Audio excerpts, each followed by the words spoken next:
Hello, welcome to Rod's Menagerie. Today I thought I'd talk about my take on D&D Paladins, specifically around allowed alignments.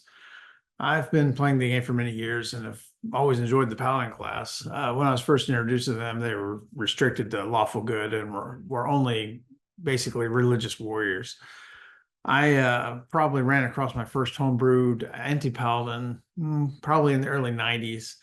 And I found it very intriguing as just as a counter to the Paladin, but just another option for role playing.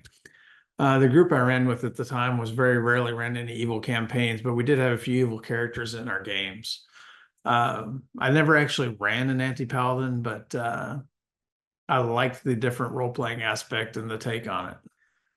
The player's handbook does not actually call out a specific alignment for paladins, but based on what it actually says that they do, it tends to lean towards good. It calls out upholding justice, righteousness, to stand with the good things of the world against the encroaching darkness, and to blunt the forces of evil wherever they work. That's definitely a good alignment.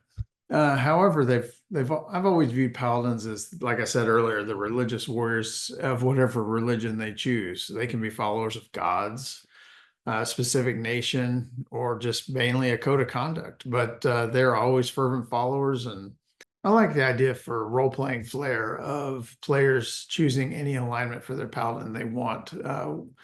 There would be specific things that choice would determine about the class. Like, for example, a lay on hands.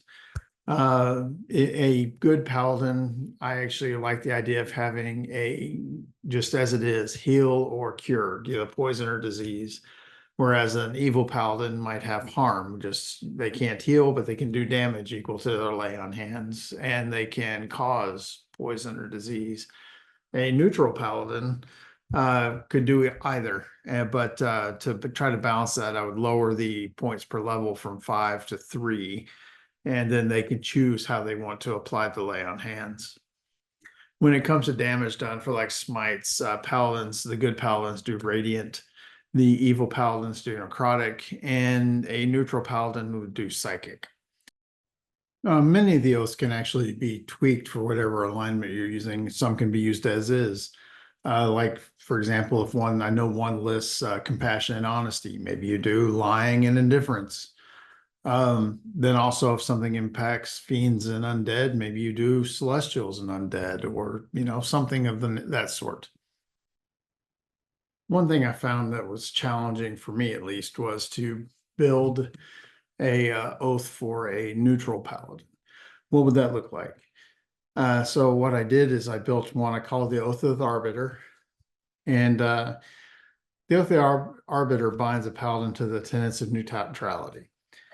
They're called in to settle disputes in a calm and dispassionate manner between parties. When negotiation fails, they're prepared to ensure resolution through force. There is no good or evil in their mind. There is only what is lawful in the area they are arbitrating.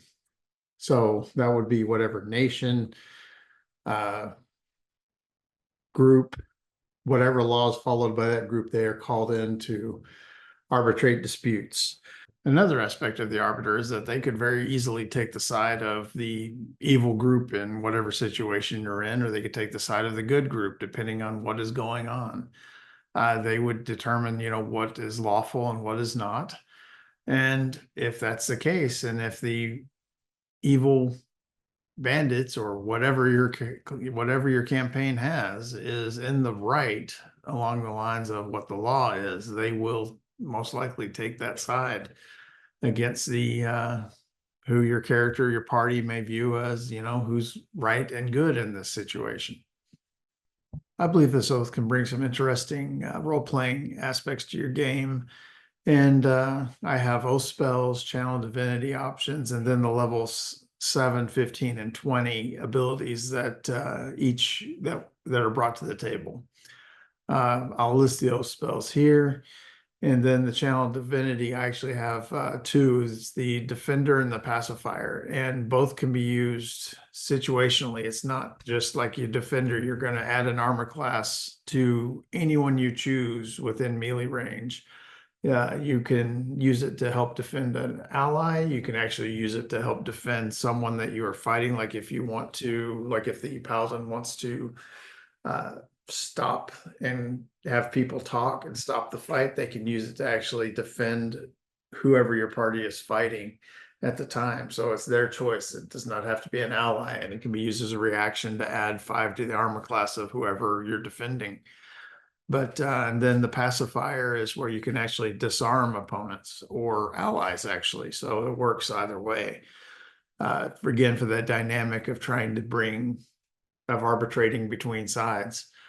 Then at level 7, I have a aura of calm, which can be used to calm whoever the paladin chooses within the range of that aura. And just like any other aura, it can be extended to 30 feet at 18th level. After that, then it's essentially you can try to stop the fight altogether, and it's just essentially an AoE that can stun and disarm everyone within the radius. And then the level 20 ability is a 1 minute duration anti-magic shell to stop any casting. I hope you found this informative, and I hope you enjoyed playing Oath the Arbiter. Give it a shot. Leave in the comments what you think, and I'm always open to suggestions. But thank you for watching.